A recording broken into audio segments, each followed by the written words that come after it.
Okay.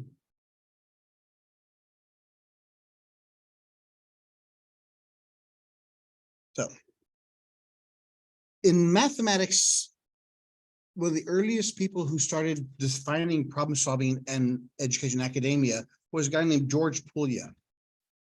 What he noticed was anytime students were given problems or anytime any situation, they broke down to 4 steps. Understand what the question is asking. Devise a plan of how you're going to answer that problem, implement it, and then test your answers. Are you done after you do that?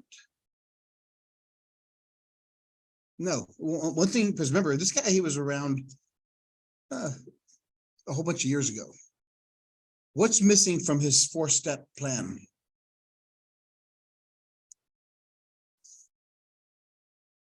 Understand the problem, devise a plan, carry a plan, look back.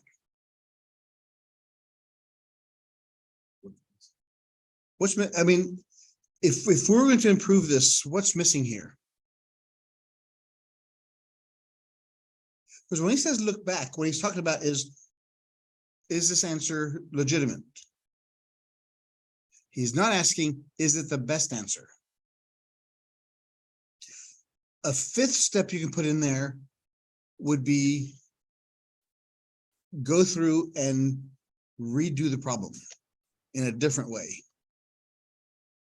Is this the best solution you came up with? If not, go back and fix it.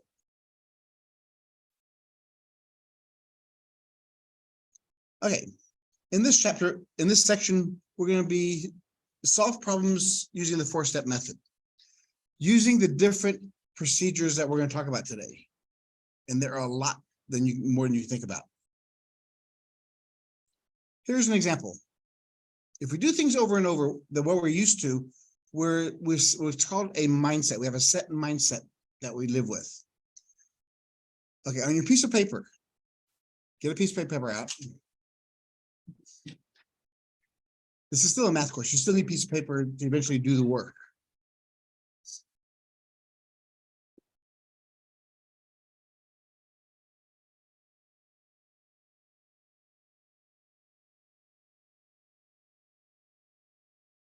All right, what I want you to do, put your phones up. What I want you to do is out loud, spell the word spot 3 times. Out loud. Spot. Okay, now what do you do when you get to the green light? Yeah, how many of y'all think he stopped? Because that's what a mindset is a mindset. When you do something enough times, it becomes just second nature. And those letters, S-P-O-T, when you think of a light, you think of stop.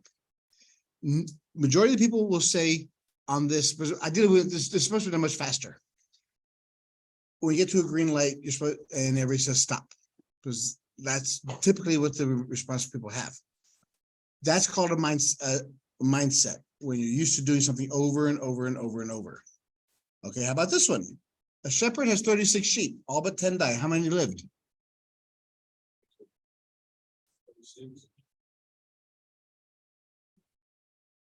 Oh, 10, all but 10. Are you sure?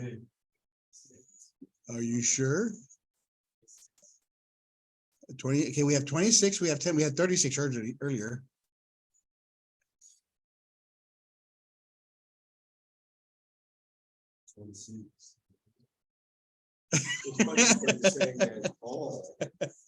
But 10. So It's 10. 10. Okay, the answer is 10. Because all but 10 died. If all but 10 died, that means 10 lived. See, there's your mindset. Because of the first question I asked you about this, the SPOT, you're thinking this is a trick question. So, and that's what you're convincing yourself. And that's what happens a lot in mathematics, especially mathematics. People, well, I can't take the math course because math is hard. It's not hard. It's just to do the work. Yeah, the answer is 10. How many lived? 10. So you have to read the question carefully, understand what each part says.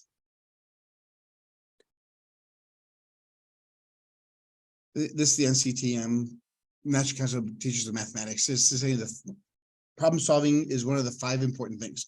Okay, let's look at his 4 steps. Understand the problem. Read the problem several times. The first reading is an overview. In the second reading, write down the information that's given. How many of y'all do that? Read a question more than once? And how many of y'all write down the information that's given? Very few. Write down what's given in the question, write down what you're asked to solve, and write down what it's all about. Draw a picture if you have to. And that's what the whole process of problem solving is about. And determine exactly what problem requires you to find. Can the problem be stated differently? This is when you understand a question. If you can restate the problem and still mean the same thing, then you understand it. What is to be found and what is needed? What am I looking for? What's the question asking for? Think back of the first thing we did here. What was the problem that I gave y'all? The first day when we built those towers. I asked you to build the highest tower using what? Spaghetti, 25 pieces of spaghetti, 3 feet of tape, and a marshmallow. And where did the marshmallow have to go? On top. So what is to be found? Tallest tower. What do you have? What are you given? What are the unknowns? In that project, what was the unknown? No, you knew the materials. You know tape and spaghetti. Construction, yeah. What are the parameters? What can I not do? What information is obtained from the problem? What information, if any, is missing? And those are important.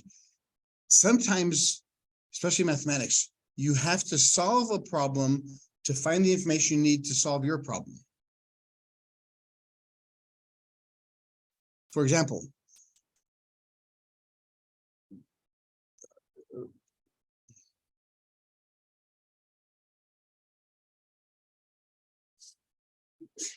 bless you.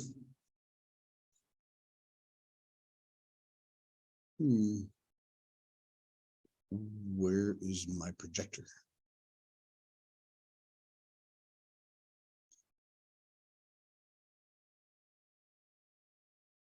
All right, well. So next step. Devise a plan. This is where it gets tricky. Devise a plan for solving the problem. It might involve more than one steps, more than one procedure. Use inductive reasoning to look for a pattern. Make a systematic list or a table. Estimate what an educated case. This is the guess and check method.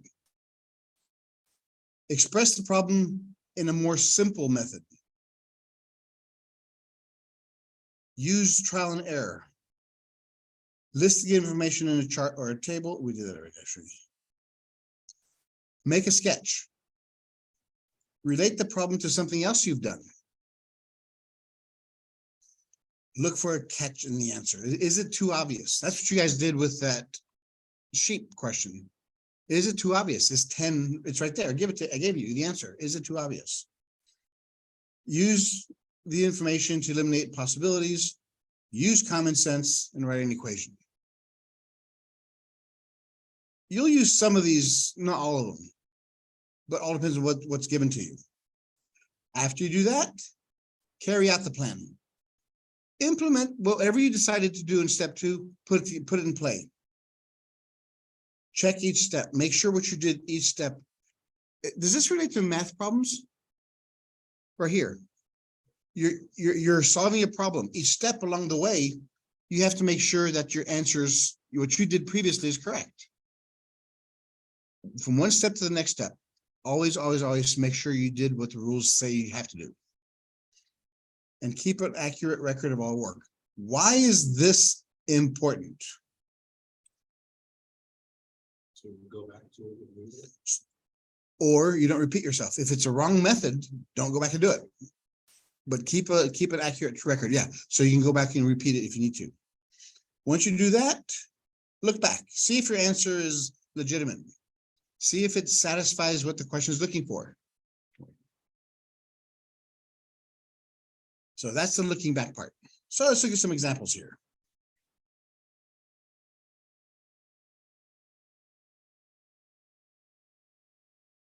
Strategies are used to discover and construct these things. Here's this is important. There's no one best method. I asked you all to build the tower. Each team came up with a different idea. If I had each one of y'all do it separately, each one of you would come up with something different. There's no one best answer. That's why y'all should keep on going back and see if you did the best. When we talk about natural, what's a natural number? What's the name for a natural number?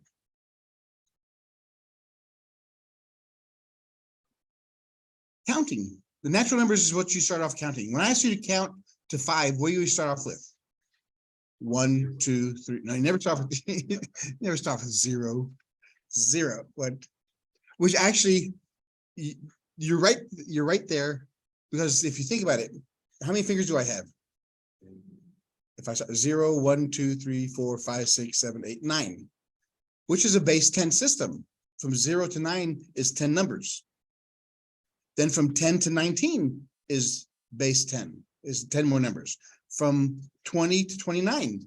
So each 10 set of numbers starts at 0, goes to 9. But you're right. But when we start counting, we start at 1. So what was it? Natural numbers starts at 1. There was another. Yes.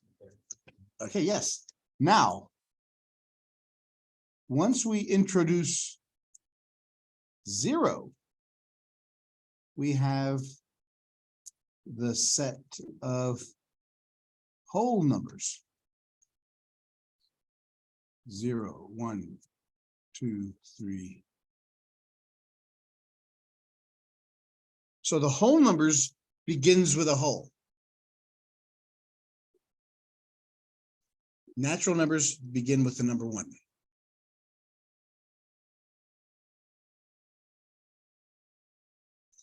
The 3 dots at the end is called an ellipse. What do they represent? A continuous infinity. All right, and then we're going to look at the next examples are going to be examples of these procedures we talked about.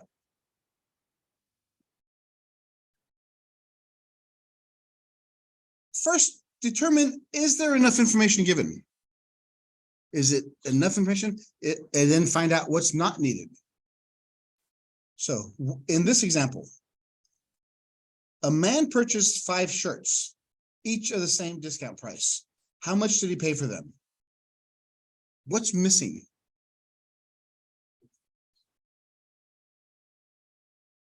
Okay, let's make a list of stuff. We have cost. What's missing?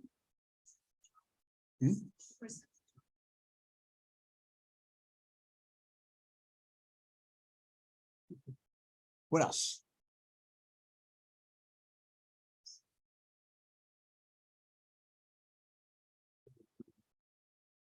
What the discount price itself? Because if we had a discount price, we don't need these 2. But you're right. The cost and the percentage off, that's missing from the statement. But basically, if I'm looking for one piece, I want to know what is the discount price that I'm buying. Once I have the discount price, then I could buy these 5 shirts and I know how much I paid. So think about what's missing in the question. What do I need to have? And that's what it says here. It's looking for what's missing is the discount price. Here's another one.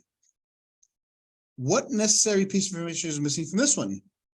A bill for your meal totals $20.36, including tax. How much should you receive from the cashier? How much change should you receive from the cashier? What's missing? How much? Yeah, how much you paid? So you can't tell me that unless I know how much. I know how much it cost. If I gave them $25, now I know how much I should get back. So without knowing that one piece of information, we can't go any further. What's unnecessary here? Identify the unnecessary piece. A roll of easy white paper towels contains 100 sheets and costs $1.38. A comparable brand Quick Clean contains 5 dozen sheets per roll and costs $1.30.23. If you need 3 rolls of paper, which brand is better? Right? Which part is not needed, the brands? Yeah, the brand name's not needed. But let's go ahead and work this one out. Which one is better?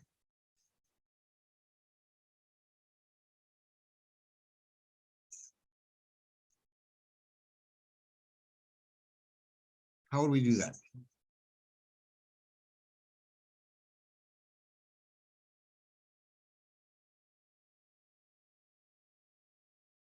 I'm confused. You have, all I'm looking for is, we have two sets of papers, towels.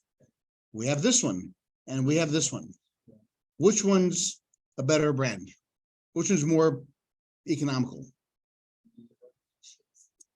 What's that? How'd you figure that out? Remember, this is a math course. I need numbers. 60 wipes compared to a bunch of wipes, 5 dozen is 60.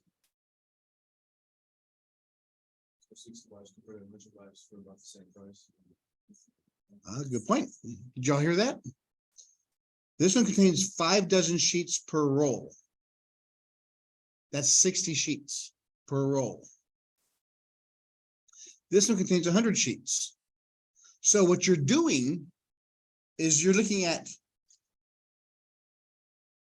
price per sheet. You have to have a common ground of comparison to see which one's better. If you ever go to Tom Thumb, that's where I shop, on the bottom corner, actually Walmart, same thing. On the bottom right-hand corner of their price tags, they have the price per unit, per ounce, per sheet, whatever. So let's look at the first one. How much is that one going to be? So we have 100 sheets. 100 sheets, and they cost $1.38 per 100 sheets. What is that per sheet?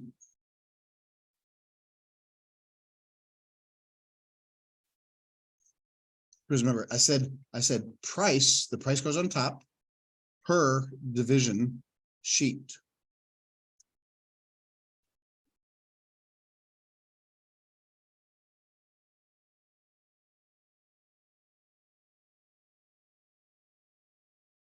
About 1 cent a sheet.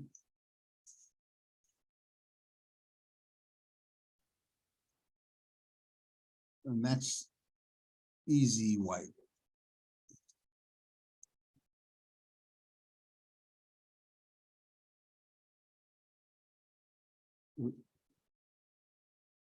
Quick Clean is $1.23 divided by 60.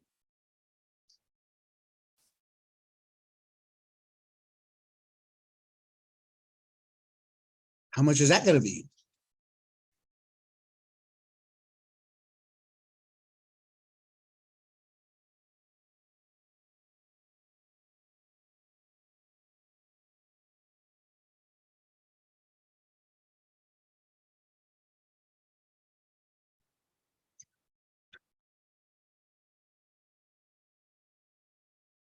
Get your calculator out if you have to. All the seeds, okay. If you're not going to use a pencil and paper. I mean, ideally, what you guys first should be doing is jump on a piece of paper and try to work it out, and then check it with your calculator.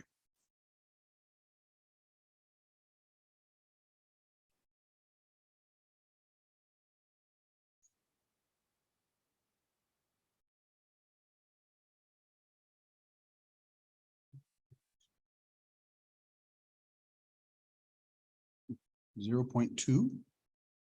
Are you sure? So it's okay. So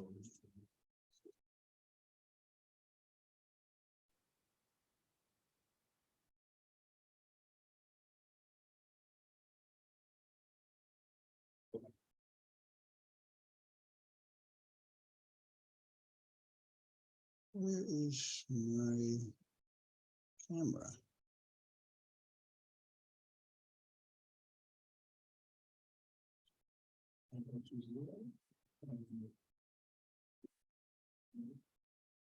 And how would you check your answer?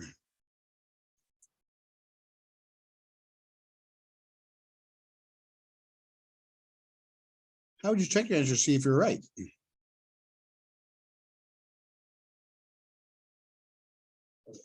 Yeah, multiply 60 times whatever answer you got. See if you get 1.23.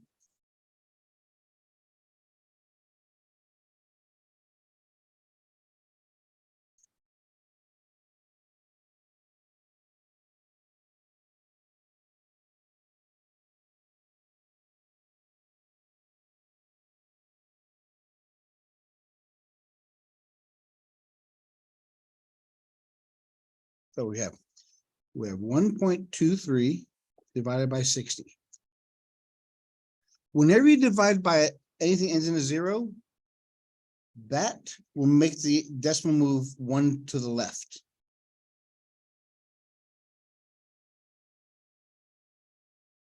So let's see.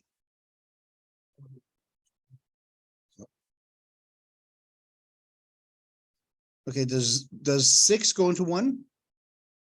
No. Does 6 go into 12? So it doesn't go into 1, so it's a 0.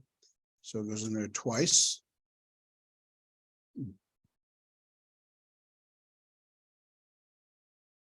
So 6 goes into 30 5 times. So with rounding, 0.25 comes out to be 0.3.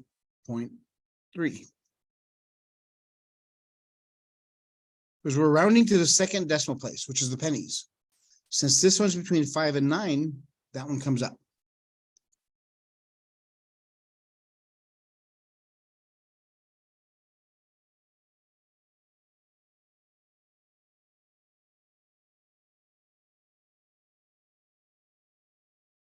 So this one is 3 cents a sheet. Which is better now? The easy way, right? Which was what you said, because I had 100 sheets for less price than 60 sheets. We knew automatically from there it's gonna be cheaper, but how much cheaper? Very good. So again, practice using your pencil and paper. You always have your calculator to check your answer. You could, I mean, think about it. Think of how schools were 20 years ago, before calculators really destroyed our lives. I mean, we would go all the way through college without touching calculators.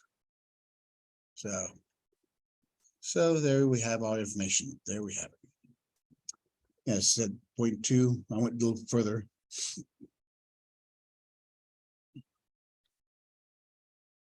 Next,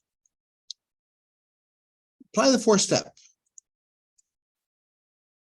By paying $100 cash up front and the balance of $20 a week, how long will it take to pay off a bicycle costing $680?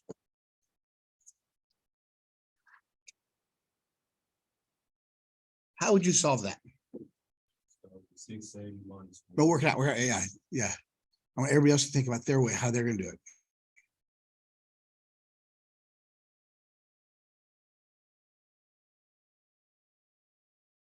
Apply the 4-step process here. Try to figure out how to solve this.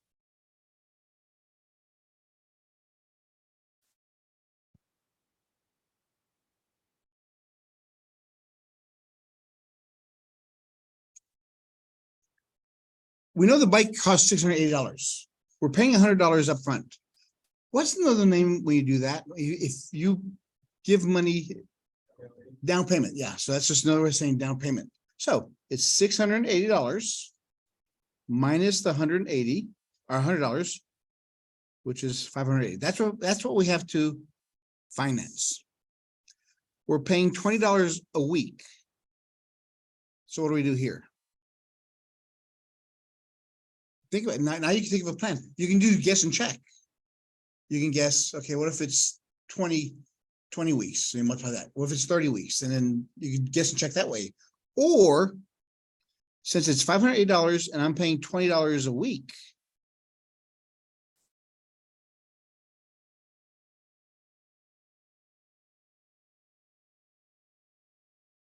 the answer is going to give me the number of weeks.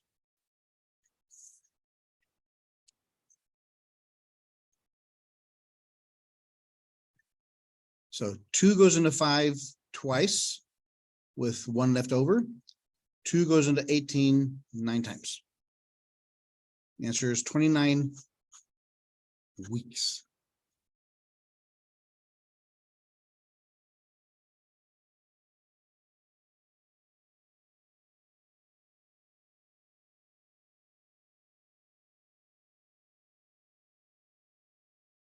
Where is that? Where is that?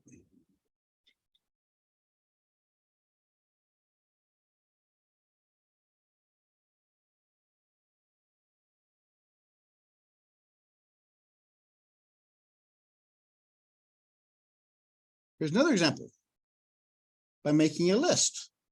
Suppose you're an engineering programming an automatic gate, like the one at the airports and stuff. For 50-cent toll,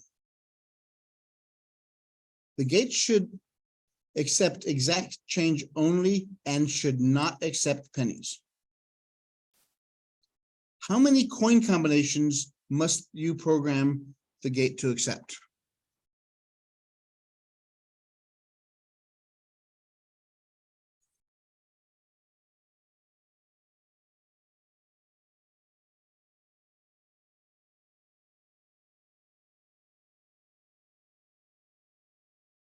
You're going to program a gate.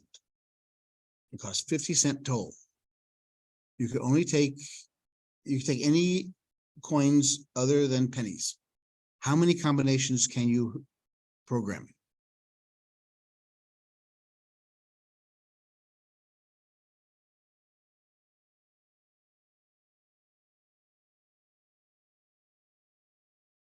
Okay, I'm interested to see how y'all are starting off. What y'all doing?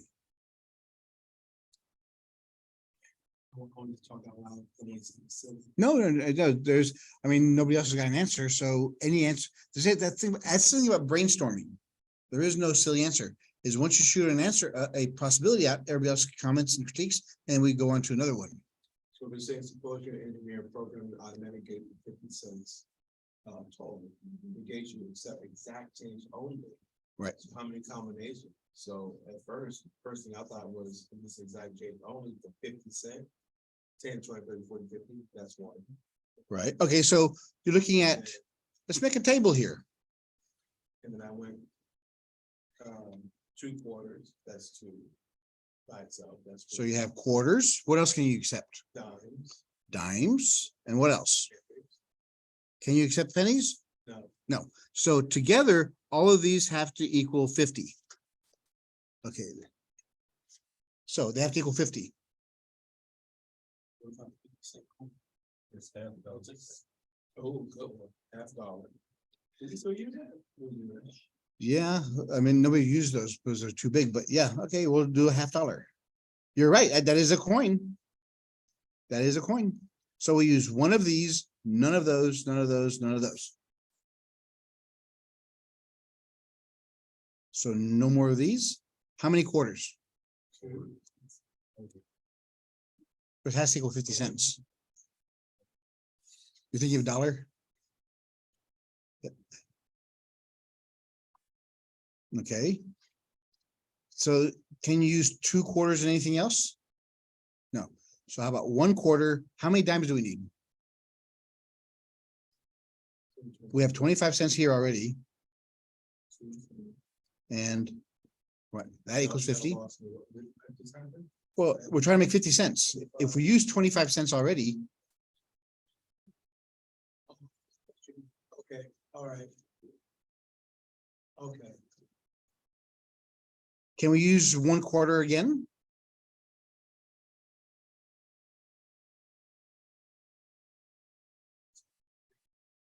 Very good. 10 plus 15 is 25 plus 25. How about one of these? Can I use 1 more dime?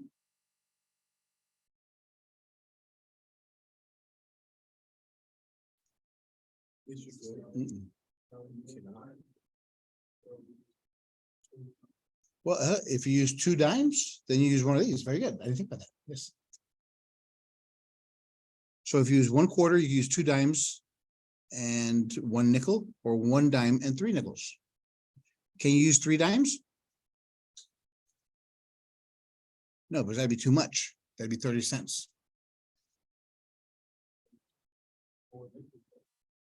Or we could use 5 nickels. If you use 4 nickels, we're nickel short. 3 dimes. 3 dimes is 30 cents.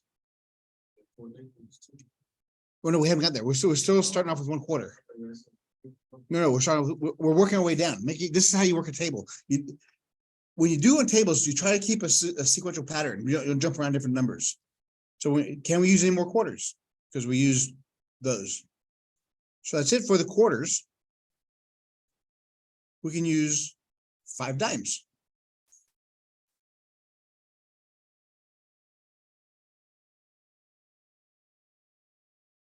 We can use 4 dimes and how many nickels?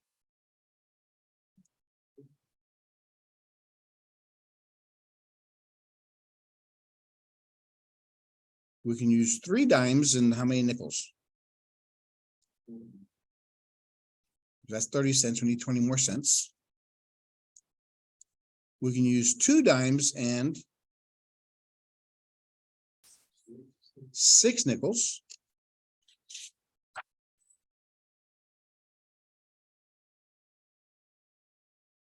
We can use 1 dime and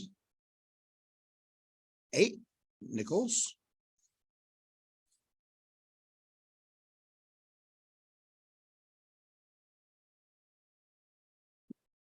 No, we can't use any more of those. How about nickels? 10. So those are all the possible arrangements of coins that you could throw in a coin thing. So there's 1, 2, 3, 4, 5, 6, 7, 8, 9, 10, 11, 12 of them.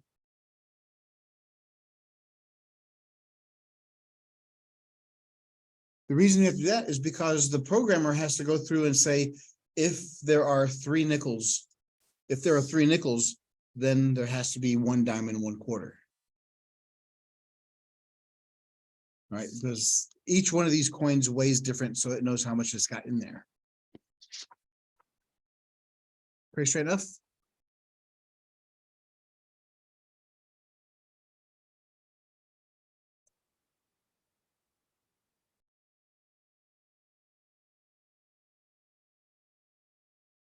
And there we have those. I didn't think about the $50. That's a good job. Okay. Using a diagram. 4 runners are in a mile race: Maria, Aretha, Thelma, and Debbie. Points are awarded only to women finishing first and second. The first place winner gets more points than second place winner. How many different arrangements of first and second place winners are possible?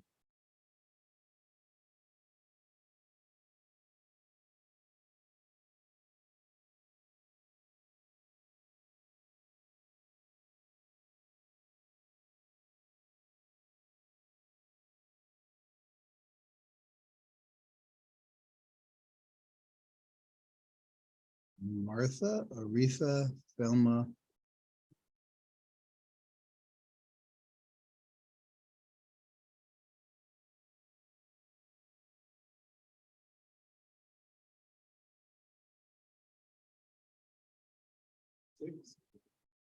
Okay, we have 6. Anybody else have any more ideas?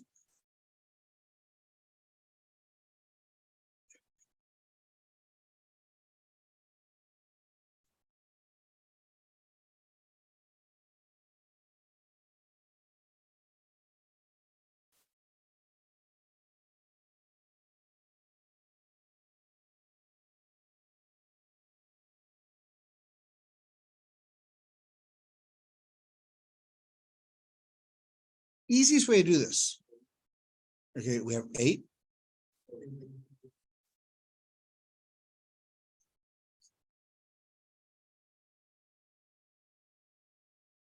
Eight, right?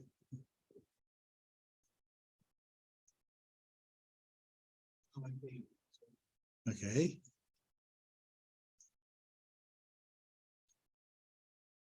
Can you speak out loud? yeah, of course. Because it's,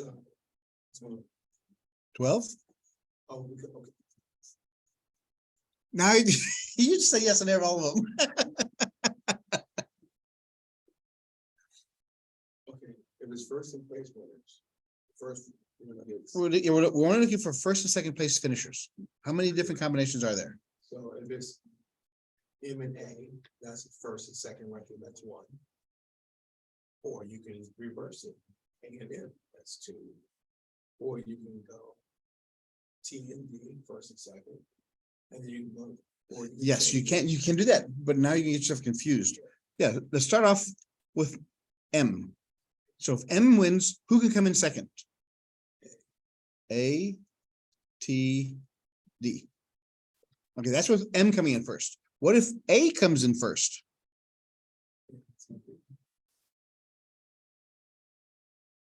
What if T comes in first? And what if D comes in first? So there are three here, there are three here, and three here. So there are 12 possibilities. Maybe use it. You were getting there, yeah, but when you make connections, because what you did was start with M, go to A, then A to M, then go to T to A. Now, it's just try to keep, here's the first place winner. What's all the second place possibilities? And keep on going further from there. It's better structure. Much better.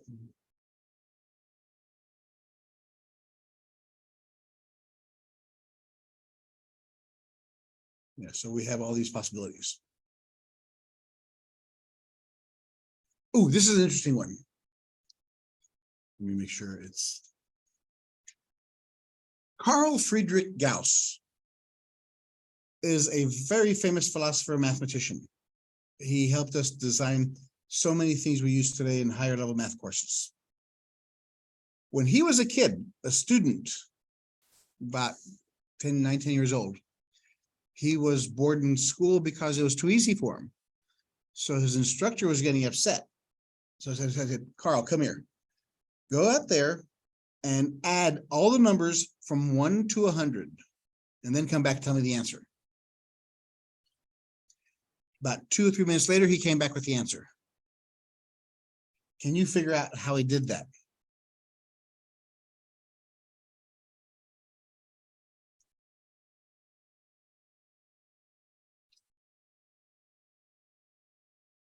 Guys, put yourself in the way.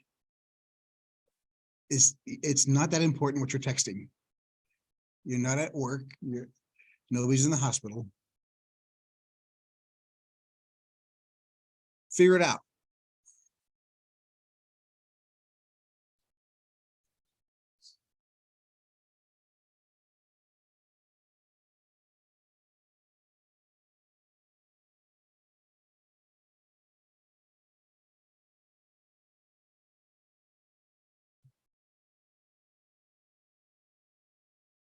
So he's asking from add up all the numbers. Oop.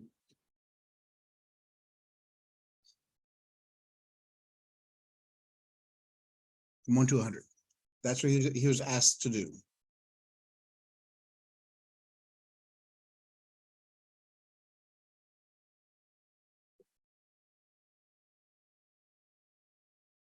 Remember, when we talked about earlier the procedures for devising a plan, there are 2 things we can use here. First, pick a smaller set. Don't do it to 100. Try to find a pattern of a smaller set. He added all the evens first, You still have to, that'll still take too long. Remember, he came back in less than a minute. that quickly. He did it He that added quick. The last two. Hmm? He added the last two. No, it's bigger than that. 99 plus 100? No, because all these other ones add up to be bigger than that. What was? Okay. So basically, he says, I want to know what this answer is. Was it 100 times. If it was 100. Let's try something smaller. Let's look at 1 through 4. What does that equal when you add them together?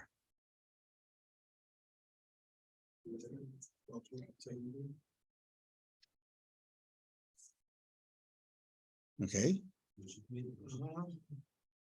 We separate the multiples of 10 and then add all that. nope. Good try, but no.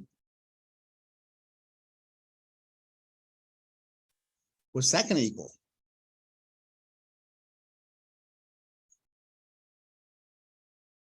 Now, is there a way you could do this much faster with what he sees here? What he did. He said there's a pattern. If I look at the first and last numbers and the ones and keep on going down, 1 plus 4 is what? 2 plus 3 is. And then keep on going further until I'm done. But I only have 2 of these. How did I get from 4 to only 2? I took the numbers and cut them in half. I paired off the numbers. 1 and 4, 2 and 3. So what I had here was I took how many numbers I had. That's number of elements. I took how many I had, I divided it by 2 because I folded them. I took the first and last ones, I paired them off.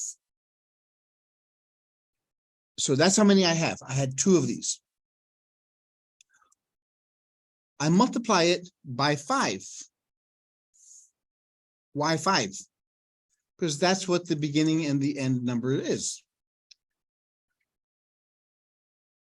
So I have 4 numbers that equal 5 if I add them.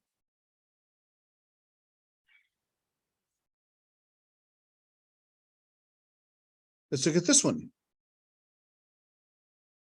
1 plus 6, 2 plus 5, 3 plus 4. How many pairs do I have? I have only 3 of them. That's half of this. So it's always half of that. I take the last number and add 1 to it because I start at the beginning. So 6 plus 1 over 2. Because this is n. N is the last number. 6 divided by 2 is 3. 6 plus 1 is 7.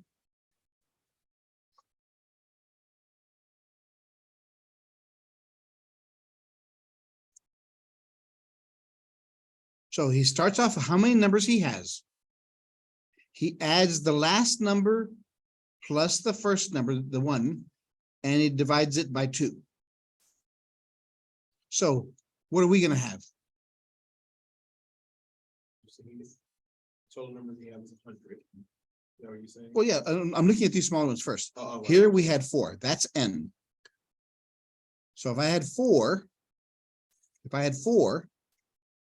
and 4 plus 1 over 2. Why do I divide by 2? It's because I'm pairing off these numbers. I don't have 4 numbers anymore. I have 2 pairs of numbers. I don't have 6 numbers anymore. I have 3 pairs of numbers. So whatever this last number is, divide it by 2. That's how many pairs you have, and multiply it by the sum.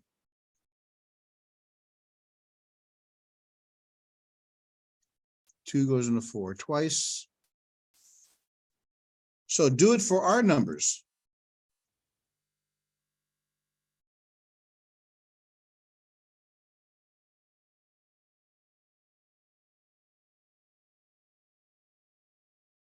Do it for 1 to 100.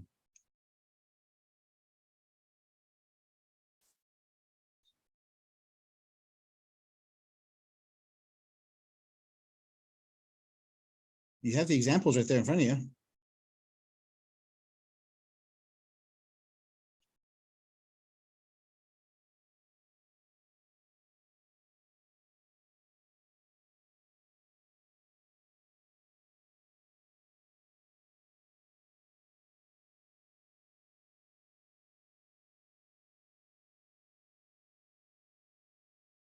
I gave you the formula. It's right there. What does n represent? Which number in the list? Which number in the list does n represent? Anyway, n tells you the number of elements. It's always the last number. Yeah. N is always the last number. So plug it in there, work it out.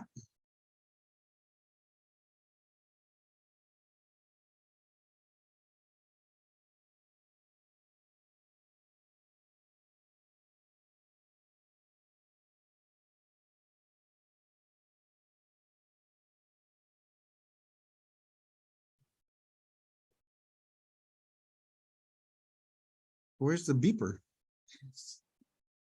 You know, it talks about sign.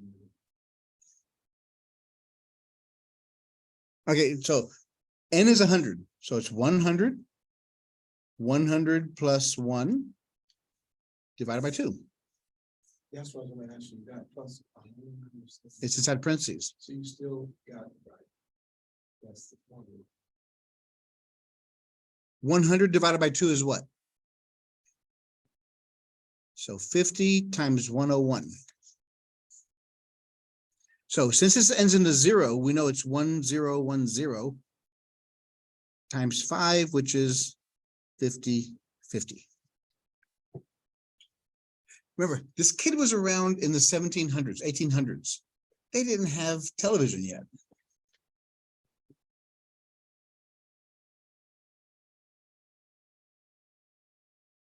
I don't see too many people rushing out to the exit.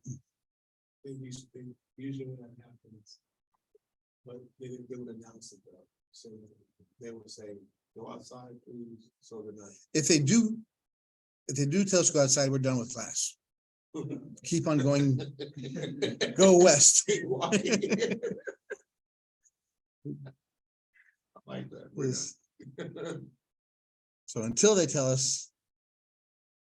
So that's what Carl Gauss figured out as a kid, which I think. Oh, okay, here's another question. What about the sum of all even numbers between 1 and 100?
The sum of the even numbers between 1 and 100. Well, we know already what the sum of all the numbers, that equals 50-50, right? Well, remember this list is half even, half odd. So just divide this by 2. Oh.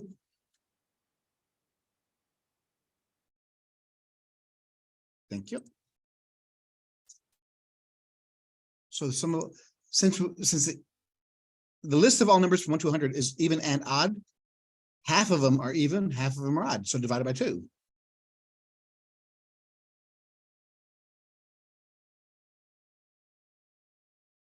25, or whatever that is. Or another way,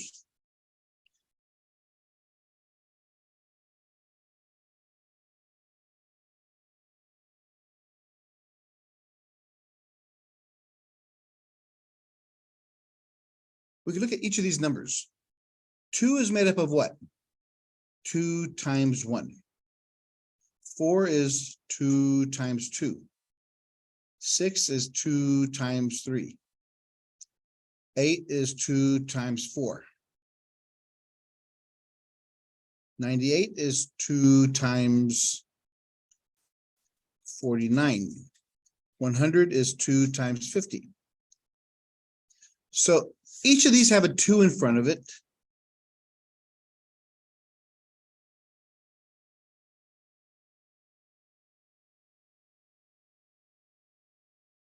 Since each of these have a 2 in front of them, we can factor it out. We can take it out, a common term. So we know how to do this one now. That's our n.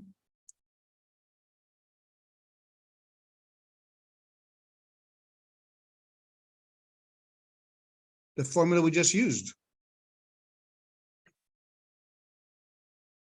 So the 2's cancel. 50 plus 1.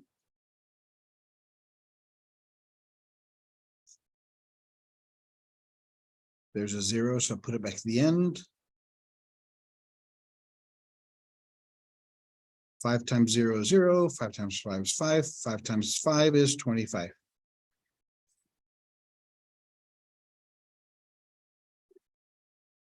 There are, again, there's more than one way of solving any of these. Yes, the worst case, you could just sit there and add them all. But use what we know. Use what we know already and then simplify it.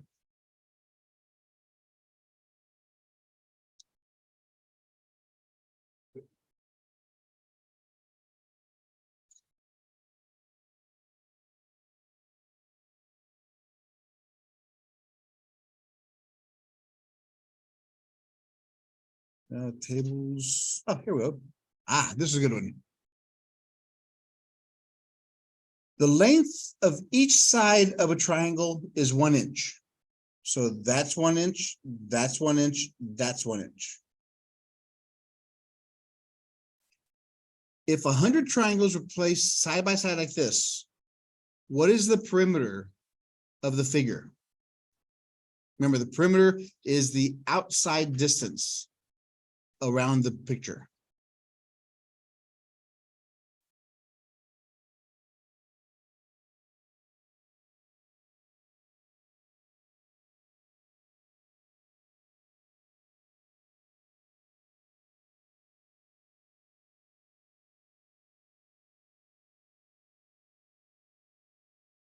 Again, the one method we haven't talked about is the staring method. When you just stare at the question, hoping for an answer to pop out. That's not going to work. Draw some pictures. Try experiment, see what you get here.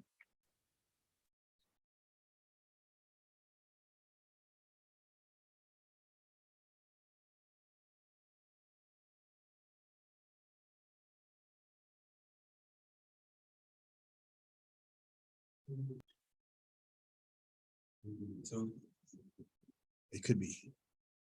That's closer. Yes, that's true. Let's see if we drew 2 of these together.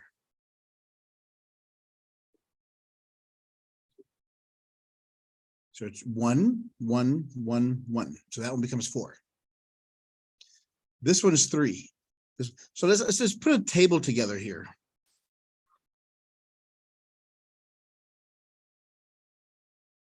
So if we have 1 triangle, perimeter is 3. If we have 2 triangles together, the perimeter is 4. If we have 3 triangles, 1, 2, 3, 4, 5. You see a pattern forming here? yes, I thought. Go ahead. Go ahead. So if we have 4,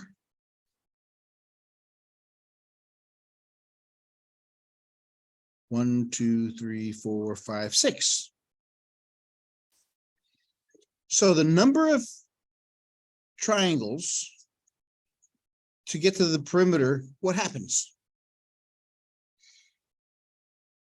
To go from 3 to 5, what do I do? To go from 2 to 4, add 2, add 2, add 2. So if I have 100, very good. Did you, is that how you figure it out? I did 10 triangles. I said, Bob was 10. 10 times 10 is 10.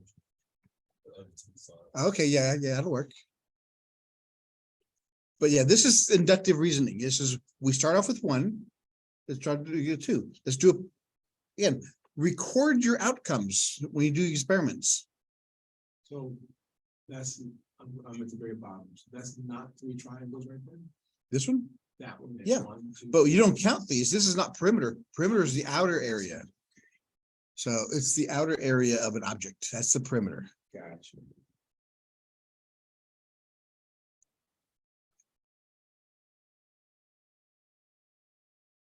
So do the diagram. Ooh, magic square. Rubik's Cube. No, actually, Rubik's Cube, this a whole bunch harder. This is a magic square. A magic square. Let me start again. A magic square is a square where you use the numbers 1 through 9, and all the rows, columns, and diagonals have to equal the same number.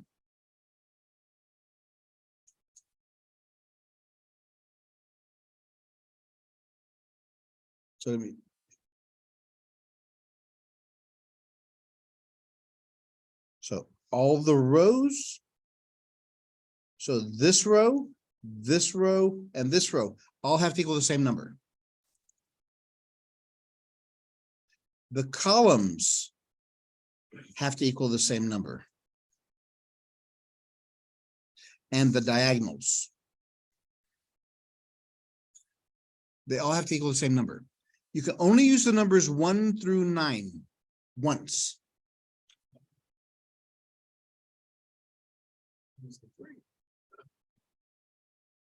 So let's look at this. The question is, what is the sum of all this stuff supposed to equal? How can we figure that out?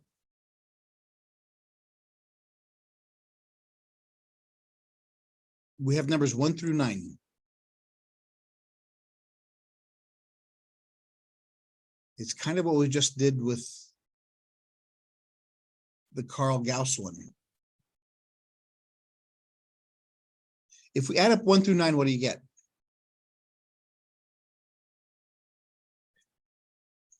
We just did it. So this is n. Oh.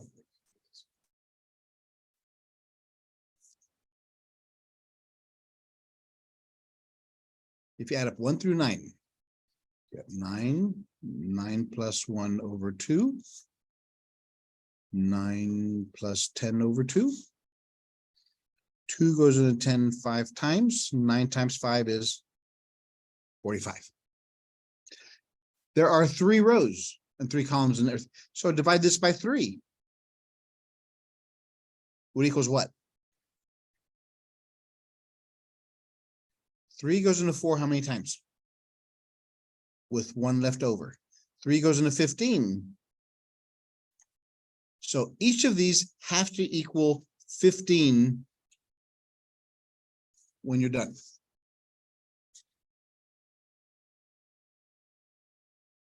Okay, that's just setting it up. Now, what do we put the numbers? Remember, you have to use numbers 1 through 9. So let's start.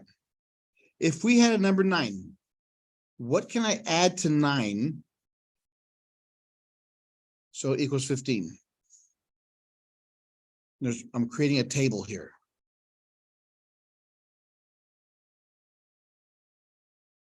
So 9 plus what equals 15? You only use each number once. So 9 plus 2 is, oh, let's try with 1 first. 9 plus 1 is 10 plus 5. 9 plus 2, 4. How about 9 plus 3? That's 12, so you need a 3. You can't do that. You can't use the 3 twice. How about 8? 8 plus 1 is 9. 9 plus 6 is 15. 8 plus 2 is 10. 10 plus 5. 8 plus 3 is 11. 11 plus 4. I can't do 8 plus 4 because I got it here. So I'm done with the 8s. How about 7? 7 plus 1 is 8. Plus 7, can't do that. 7 plus 2 is 9. 9 plus what? 6 equals, it has to equal 15. 7 plus 3 is 10. Plus 5.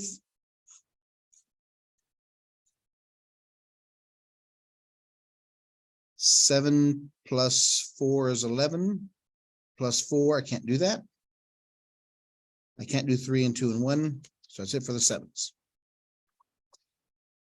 6 plus 1 is 7 plus 8. 6 plus 2 is 8. 6 plus 3 is 9. 9 plus 6, I can't do that.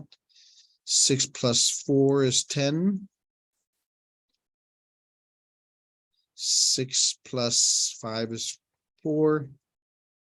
6 plus 6, I can't do. 6 plus 7, so that's it for 6.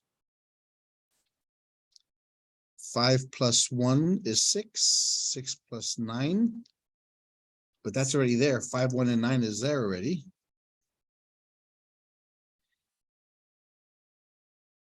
5 plus 2 is 7 and 8. Can't do that.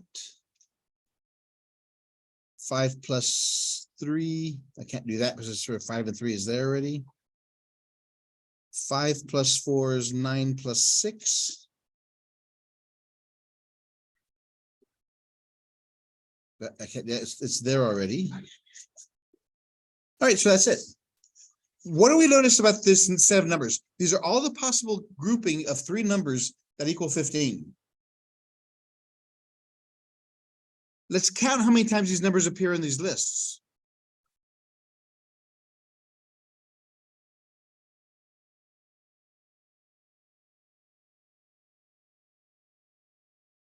So how many times does 9 appear on the list?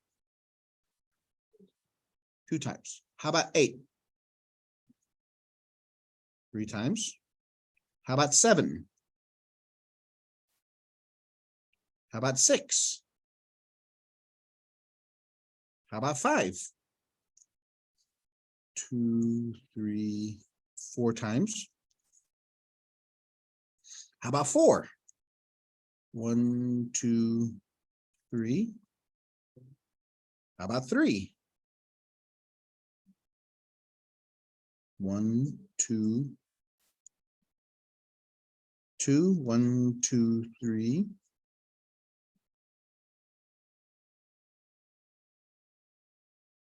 No, I can't. That one's already used. So it's 2 and 1, 2, 3. I can't use that one either.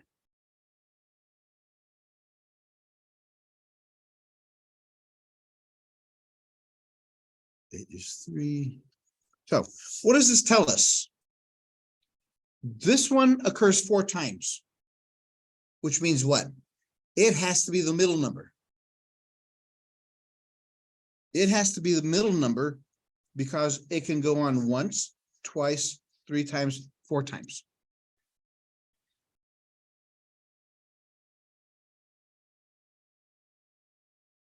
The number, I have to go through these again. If a number happens 3 times, where do they go? Has to be the corners. So I can only have 4 of those. I have too many of them. I miscounted. So 8, 1, 2, 3. 8's okay. 7. 1, 2, 3. 4.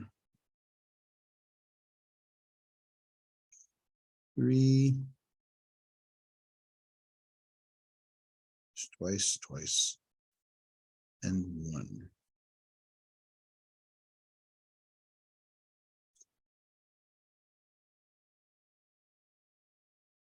So let's look at this. What does this tell us? We have 2, 2, 2, and 2. We have 3, 3, 3, and 3. Which ones go in the corner?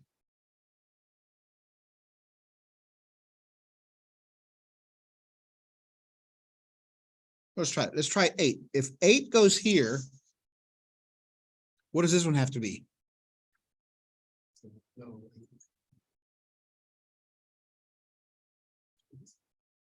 2. Let's try 6. If that's 6, what does this one have to be? Now, 8 plus 4 is 12. This one has to be a 3. 6 plus 2 is 8. This one has to be a 7. 7 plus 3 is 10, plus 5 is 15. That works. 4 plus 2 is 6. What does this one have to be?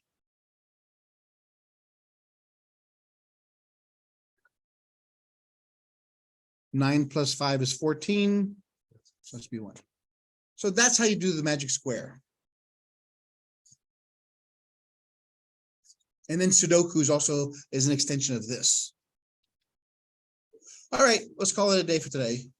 We finished chapter 1. I mean, I have much more, but we click those as we get to them in the semester. So what should you do over the weekend?